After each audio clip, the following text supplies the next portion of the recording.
Ang bahaging ito ay hatid sa inyo ng Department of Agriculture Region 12.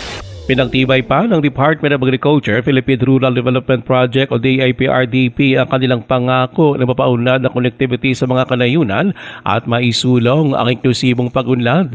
Ito ay sa pamamagitan ng paglagda ng Implementation Management Agreement o IMA para sa dalawang malalaking proyektong pa-infrastruktura sa Mindanao nitong Oktubre 27 sa Davao City. Kabilang sa mga nilagdaang kasunduan ang pagsemento ng Maandatal Tablo Farm to Market Road sa Tebuli, South Cotabato na nagkakahalaga ng higit 218 million pesos. Ang kasunduan ay nagpapatatag din sa pagtutulungan sa pagitan ng DAPRDP at mga lokal na pamahalaan sa ilalim ng PRDP Scale Up. Layo nito na mapalakas ang produksyon at ugnayan ng mga magsasaka sa merkado. Ang kasunduan ay nilagdaan mismo ni Tebuli Mayor Keo Del Tuan. Ipanayag naman ni DA12OIC Regional Executive Director at RPCO12 Project Director Jan Pascual na buo ang kanilang suporta sa nasabing proyekto at tinitiyak na matatapos ito sa deadline.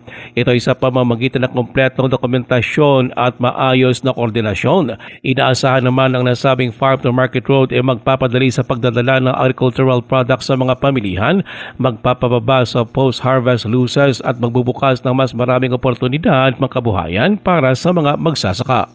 Ruel Usano, NDBC Media Balita.